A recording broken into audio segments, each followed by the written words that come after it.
In this installment, we're going to be going over the Week 1 NFL DFS slate on Draftkings, guys. I'm going to get you ready for each and every position, the guys you need to key on. Plus, you got to remember about ownership. These guys are going to be lower owned and be aiming for huge blow-up spots this week. Let's get into it.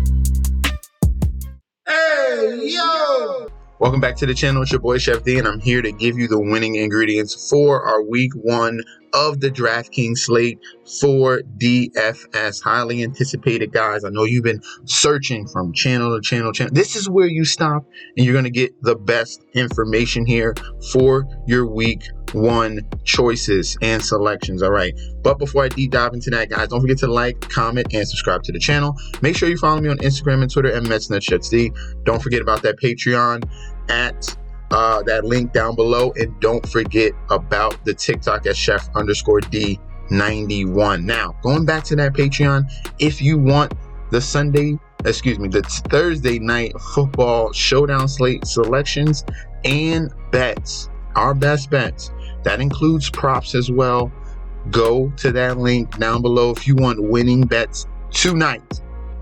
Who's going to win tonight's game? Go to the link down below. Who's going to score a touchdown? Go to that link down below, and let's get ready. Let's kick things off at the quarterback position. There are a ton of guys to go through, but I'm going to key in on a few of them, all right? Obviously, at top you have Lamar Jackson in a great spot. Possibly this is going to be a blowout, but we're going to kick it off with Justin Herbert. Man, Justin Herbert, I've been all over him this all season. If you watch any of my previous videos on best ball and getting you ready for your draft, I was talking about the acquisition of Kellen Moore in this Los Angeles Chargers offense. It is a very key for Justin Herbert, okay? Kellen Moore coming over from the Dallas Cowboys. He's going to run an up-tempo and is going to produce a lot of offensive snaps, and he's going to stretch the field. This is getting back to what Justin Herbert did in his rookie campaign where he really went off.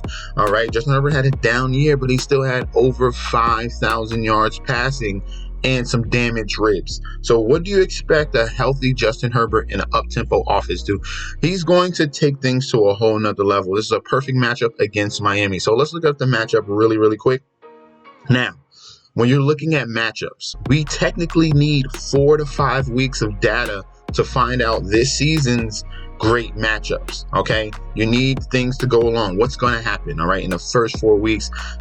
There's going to be new defenses that are going to be bad this year that you need to take advantage of. So right now, all we have is last year's data. Miami's defense was 31st and 27th in the red zone against opposing quarterbacks, all right? Yes, they did increase the help in their defensive package, but we do have Jalen Ramsey that's going to be out for a few weeks here. So this is a perfect opportunity to take advantage of the Miami Dolphins defense.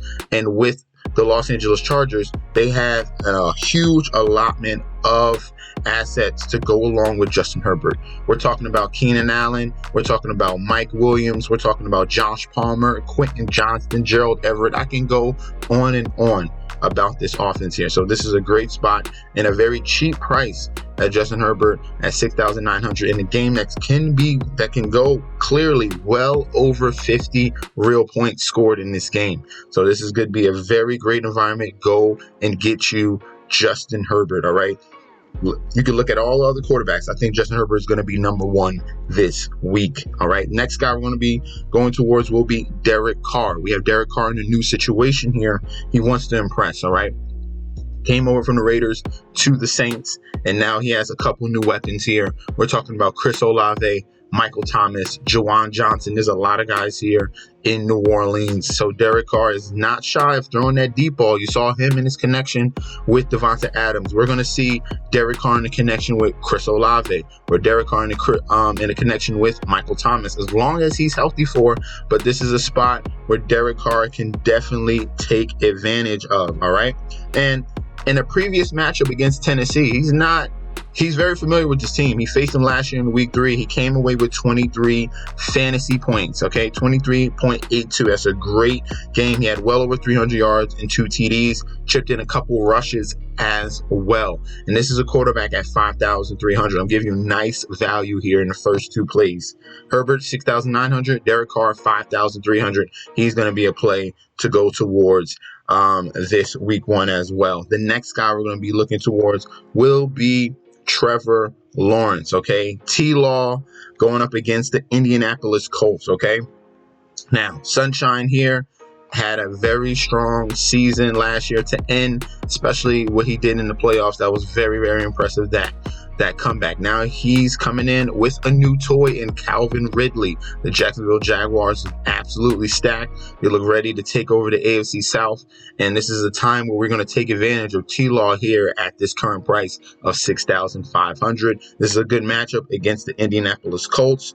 If we're looking at last year, they were 23rd overall against opposing quarterbacks and 30th in the red zone. That's what we want, okay? That's exactly what we want. T-Law to take advantage of those red zone opportunities, get those touchdowns to Calvin Ridley, to Christian Kirk, to Zay Jones, to Travis Etienne, Evan Ingram. So there's plenty of go around there with this talented arm here in Trevor Lawrence that finally came on in his 2nd season. So that's going to be our 3rd quarterback there. And then our 4th quarterback we're going to be going towards will be the guy on the thumbnail, all right? And in this same game, Anthony Richardson. No matter how bad he throws that football, there's going to be a huge upside with him in the rushing, all right? And the thing I like about Anthony Richardson is because he has the perfect mind to help him and build him to being a good quarterback this season already, all right? Anthony Richardson has Shane Steichen as his head coach and who's going to be teaching him how to run this offense, all right? So if you're looking back at Shane Steichen, he was there for the rookie year of Justin Herbert, where he had over 5,000 yards and over, almost 40 touchdowns. That's that year. That was Shane Steichen. Shane Steichen's 2nd year, the last year, was Jalen Hurts. Jalen Hurts' huge run all the way to the Super Bowl. That was Shane Steichen. And now you have Shane Steichen coming over and molding Anthony Richardson, an absolute freak that he is. So by the time the season ends, Anthony Richardson is going to be a huge, huge prospect at the quarterback position. Take advantage of these prices right now, 5,600 in divisional game. It's going to be highly competitive, and I expect Richardson to have. It could be a bad game. It could be 2 interceptions, but he could come through with over 100 yards rushing and a touchdown or 2. Okay, that's the upside of having a rushing quarterback. All right, so let's take advantage of that right now. Already in week 1, build some lineups with Anthony Richardson. Let's go on to the running backs. Now, moving on to the running back position, we're gonna kick things off with my number 1 running back in week 1. Yes, I said it. A lot of people want to be thinking I'm saying Bijan Robinson. Yes, I love him as a prospect. We'll see how he does in his week 1. But J.K. Dobbins. Yes, J.K. Dobbins. I don't know what was going on in best ball and fantasy drafts this year, but you could have got this guy in round 7. All right. It's the same spot where you could have got Josh Jacobs last year. A guy that's getting all the carries, but forgotten about. You think he's injured, whatever. I don't know what the problem was, but there's no way or no reason why J.K. Dobbins is going that late. Every time he's healthy, he is productive. All right. His last game against Cincinnati, 20 fantasy points. This man was running on half a knee. He had 16 points against Cleveland, 21 against Pittsburgh. He was running off half a knee. You saw the limping. He's back healthy this year. And the key to J.K. Dobbins and the Baltimore Ravens is Todd Monken. They're going to be throwing the ball more, but also with Todd Monken coming from Georgia. All right. They throw to the running back at a very high clip. All right. So you're going to see some career numbers receiving wise from J.K. Dobbins. This is a highly talented running back in J.K. Dobbins here at 6,600. And he's going to be lower owned, I promise you. So my favorite week 1 running back this week is J.K. Dobbins going up against the Houston Texans. That's even the best point at the end. Houston Texans, we already know last year. Yes, they got D'Amico Ryans, but that's going to take time for that D-line to gel. And we're talking about a smash mouth running system here in the Baltimore Ravens. They finished dead last, 32 overall and 32nd in red zone. Go play you some J.K. Dobbins, okay? The next guy we're going to be going towards will be Cam Akers. This one is more of a volume play, all right? Yes, Seattle, one of their weak points is stopping the rush, all right? But Cam Akers here, let's see. Seattle last season, 30th overall, 28th in the red zone. So this is the weakest spot if you want to attack the Seattle Seahawks. It's the only chance, pretty much, if you want the Rams to try to keep this game close. We're talking about the Rams coming into Seattle, a very, very tough environment with the 12th man and the injury to Cooper Kupp. The Rams are going to have to change their offense. They're going to have to focus more on the run, and then they're going to connect with Tyler Higbee, who we'll talk about very, very soon, all right?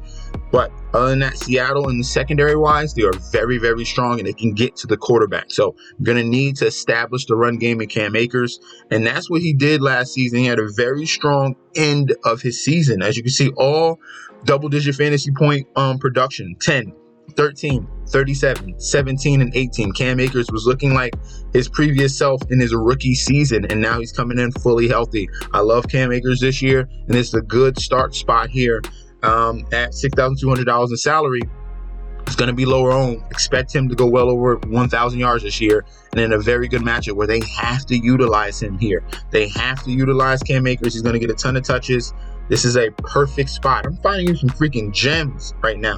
Dobbins, Akers, perfect spot. Everyone else is going to be going towards McCaffrey and Eckler and Chubb and Bijan, where we can find you some value and upside here. All right, let's go on to our next selection, and that's going to be Joe Mixon. As much as I don't like Joe Mixon, because he's like, no, he's better than Najee Harris, because Najee Harris has no explosion. Joe Mixon can at least surprise you here and there with a big game. All right.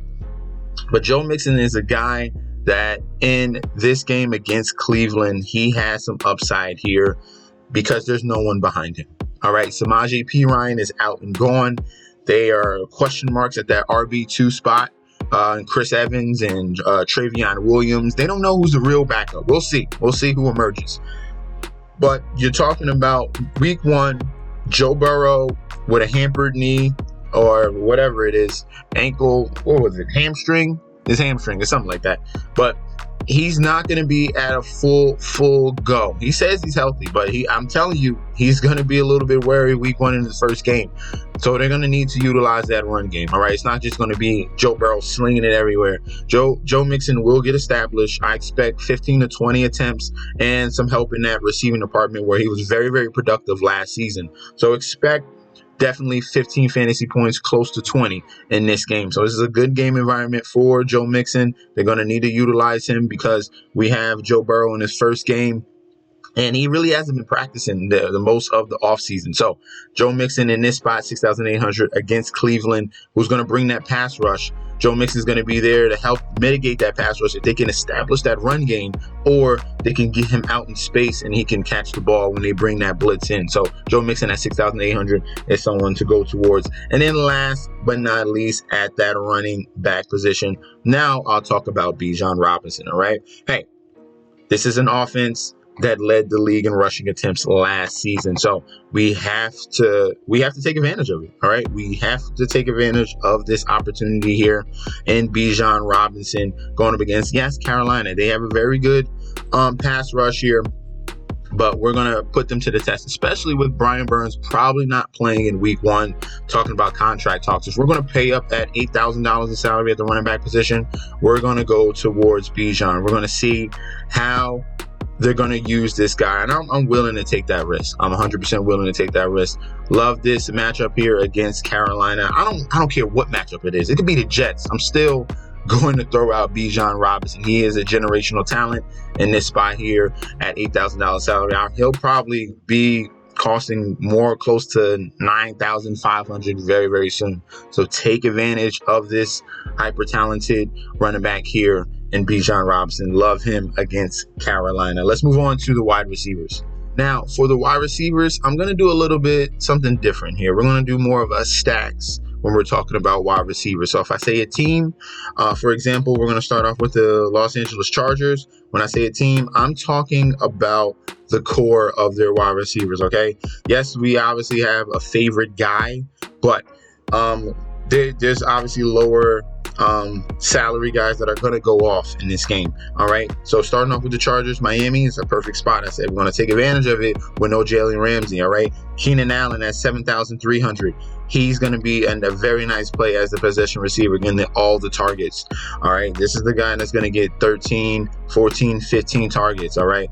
Yes, he's old. Everyone's talking about, but there are few amount of wide receivers in the league that can go on past 30, well past 30, and be very, very productive. Roddy White. There's a lot of guys that have that route running ability and they can last long. And that's Keenan Allen, all right? That is 100% Keenan Allen. So love him there at 7,300. If we're looking at other guys, Mike Williams is going to be the touchdown getter.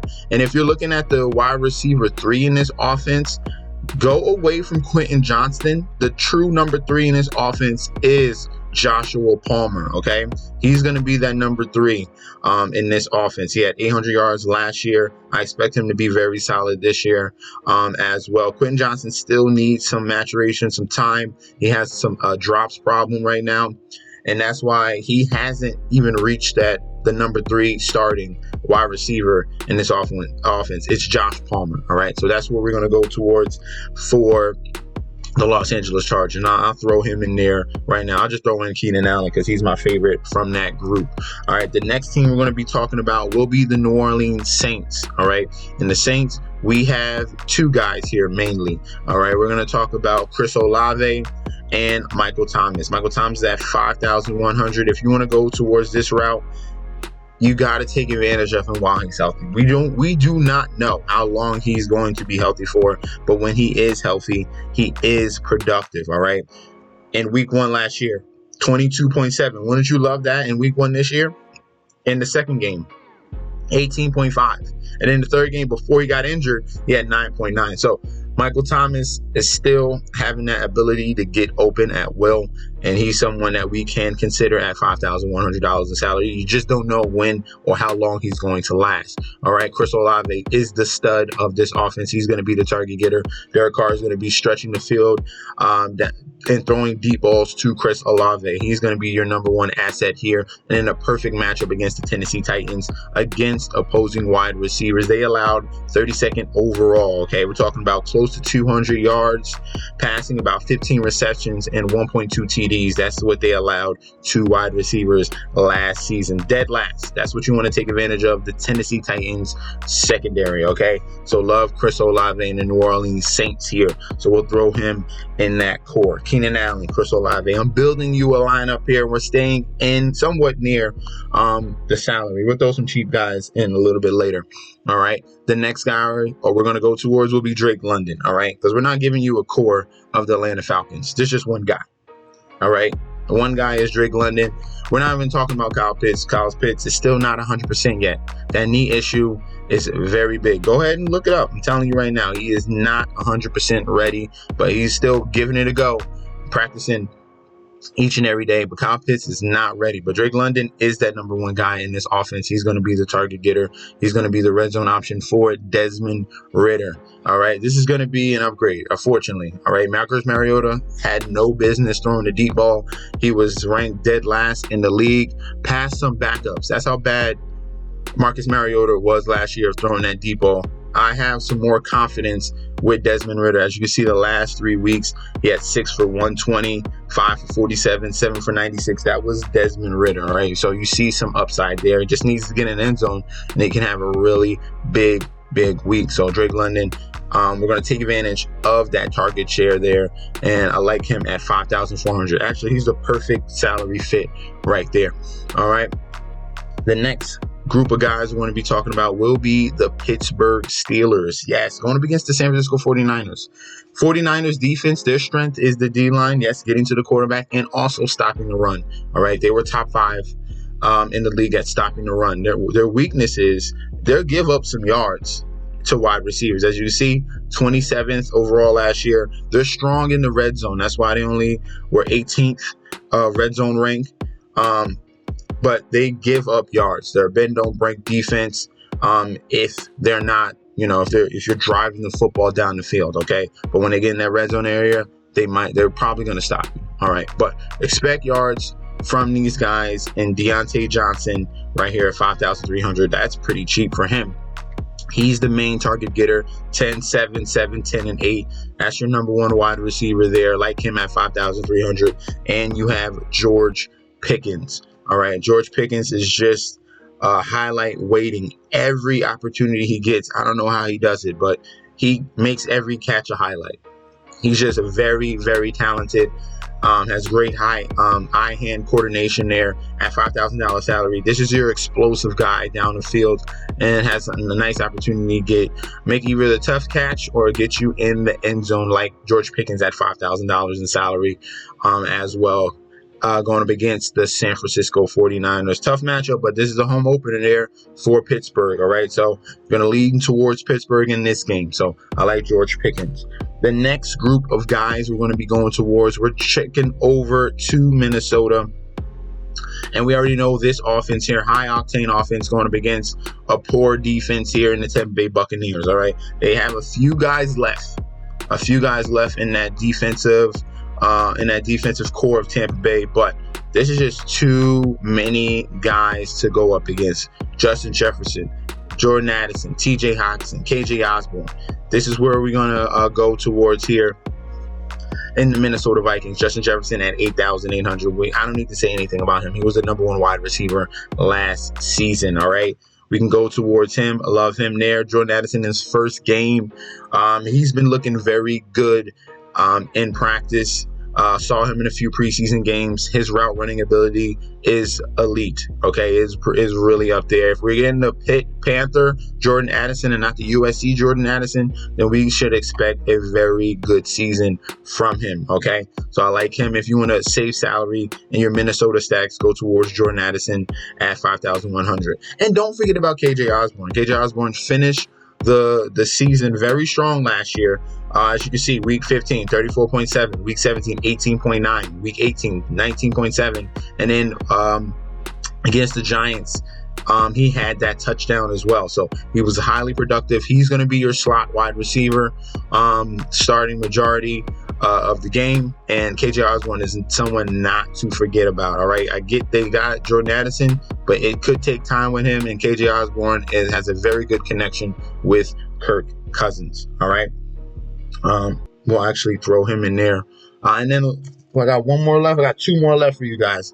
We're gonna go over to the Seattle Seahawks here, going up against the Rams. All right, now this Rams defense is very, very bad. All right, it's not going to show you here. It's not going to show you because they was giving up a lot of rushes as well. But this team, they gutted their whole defense. Okay, they literally gutted their whole defense. And I think this is going to be a sneaky stack. The sneaky stack for week 1 will be the Seattle Seahawks. Geno Smith going towards DK Metcalf, Tyler Lockett. All right, JSN, he's going to be probably a little bit hampered week 1, but expect him to come on strong mid-season and towards the end of the season. But we're going to stick with this stack here with DK Metcalf here at $7,000 in salary. He's your number 1 target. He finished strong last season against San Francisco. Like I said, San Francisco gives us some yards. As you can see, 10 for 136 and 2 TDs. And we're going to go towards Tyler Lockett. So this is a nice 1-2 punch. Very funneled offense here between these two guys, especially with a little bit of a hampered JSN. Give him some time, but this should be a clear-cut target stream to Tyler Lockett and to DK Metcalf, all right? So this is a very sneaky stack here. I like them in week 1, especially against this Rams defense that has nobody, all right?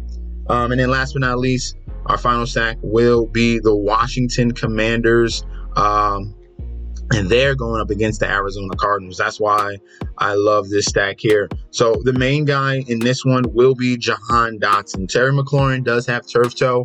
That's pretty much pain tolerance. All right, he's going to have to deal with that for the majority of the season. All right, but the number 1 guy, the guy that has explosiveness, the guy that was coming on last year, as long as he was healthy, was Jahan Dotson. Look at these games while he was healthy. 19.6. It's 23.5, 16.4. He's very, very dangerous, and that's why he was a high value first round pick last season. All right, he has 7 touchdowns in a limited amount of games. He has a lot of explosiveness. Love Jahan Dotson at $5,000 in salary. If you want to go towards Terry McLaurin, he's going to be lower on because everyone knows about his injury and they're going to be afraid of him. But he has been practicing. He has been practicing with that turf toe. So it's all, like I'm said, he's a veteran. He's going to have to deal with that pain tolerance. And if you want to go even cheaper, you got your guy Curtis Samuel. Eric Bieniemy is very creative in using his offensive weapons, and definitely expect Curtis Samuel to be a factor this season, like him at 4,200. All right, let's go on to our tight end position. Last but not least, we have the tight end position here, and we're going to kick things off with the 32nd ranked defense against opposing tight ends, and that's the Seattle Seahawks. That was their Achilles heel, and they finished poorly last year against opposing tight ends. This happens to be the perfect matchup because Cooper Kupp being out in this game is going to leave Tyler Higbee, who was a top 5 tight end last year. He finished top 5. He had 72 receptions. All right, over 600 yards, but the receptions was very, very key for Tyler Higbee.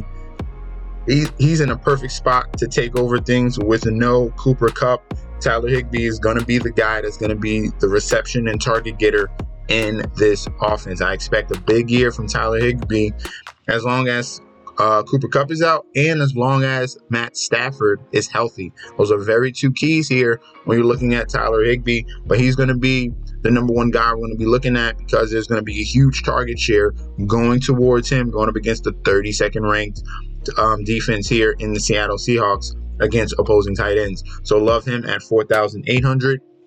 The next guy in line, it's juiciness for that tight end position here. And the next guy is Gerald Everett against Miami Dolphins defense. All right, Miami's Dolphins defense was very poor against the tight end position, 30th overall and 30th in the red zone. So that's another spot where obviously they're going to need to improve. We'll see how they do. But week 1, they get a tough test here. And Gerald Everett is very, very athletic tight end, has explosiveness. And as you can see here, they're going to be focusing on all the other guys, Keenan Allen, Mike Williams, Josh Palmer. But Gerald Everett is going to be there receiving a lot of balls. He had over 64 receptions. He had over 600 yards, and he had 5 TDs. Gerald Everett is going to be someone that's going to be very dangerous this year because he has so much talent around him. He's going to be flying on the radar, getting a lot of nice, cheap catches, and has upside at getting in that end zone. I like him at 4,300. The next tight end we're going to be going towards will be from the New Orleans Saints. All right, it's a nice stack here in the New Orleans Saints going up against this defense here in the Tennessee Titans, and there's so many Johnsons in this league right here. We got 3,900 Jawan Johnson. This could be the favorite target here with Derek Carr. Derek Carr usually connects at that tight end position, okay? And we get an opportunity here with someone that's super athletic as well, former basketball player, and he was coming on this preseason playing at a very nice rate here. He's looking like the clear-cut number 1 tight end in this offense, and Jawan Johnson is a nice sleeper to go towards. He had 500 yards and 7 TDs. He had a very nice sneaky year. You want more receptions in that department. I expect him to get an increase in that in this offense with Derek Carr throwing him the football. So I like him at 3,900. And then last but not least at that tight end position, with all the injuries going towards that Carolina Panthers wide receiver core, there's one consistent guy there, all right? Hayden Hurst. He was with the Bengals last year. Now he gets to be the the secure blanket for Bryce Young here at $3,000 in salary. If you really want to punt tight end and get someone that's going to get a nice target share here in this game against Atlanta, I'm telling you, it's a very good tight end to go towards is Hayden Hurst. He had 65 catches last year with the Bengals. He's going to be flying under the radar. I expect double-digit fantasy points in week 1 from Hayden Hurst, and that's punting the tight end position, all right? I promise you, he's going to have a very good week 1. Watch out and watch his game log this week against Atlanta, and that's going to be our punt play at that tight end position, all right? Matter of fact, let me put him in there to allow you some more salary at that defense spot, all right? For defenses, It's whatever you have left. All right. Don't put the defense first. Build your whole lineup, and then whatever you have left, it's meant to be, pretty much.